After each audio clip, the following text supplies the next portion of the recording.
दोस्तों नमस्ते, प्रणाम।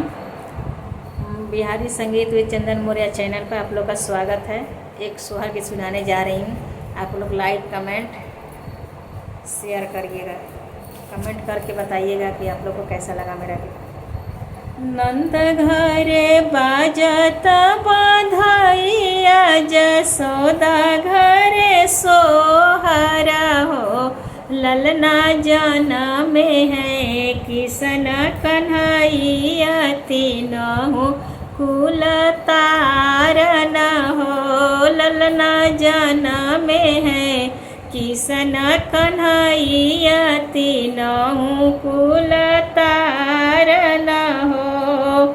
बोलावहु नगर से धंगड़ी नियत, नारा काटवावहु हो। ये ललना ले आवा सोने के घड़ी लावा, कन्हैया ने हवावहु हो। ललना ले आवा सोने के घड़ी लावा, कन्हैया ने हवावहु हो। ललना ले आवा सोने के घड़ी लावा, कन्हैया ने हवावहु हो। ले आवा बांस के बांसुरिया, कन्हैया नव छावरा हो।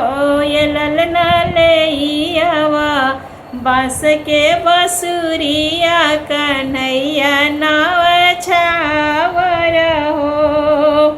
ले आवा पियरा पीतांबर, कन्हैया पहिरावहु हो। ये ललना ले आवा पियरा पीतांबर, कन्हैया पहिरावहु हो। ललना ले आवा सोने के मुकुटावा, मोरा पंख लगावल हो। ये ललना ले आवा सोने के मुकुटावा, मोरा पंख लगावल हो। नंद घरे बाजत बधाइया, जसोदा घरवा सोहरा हो।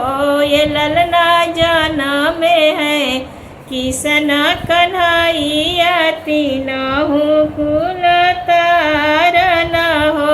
ये ललना जनम है किसन कन्हैया, तीनों कुल तारन हो।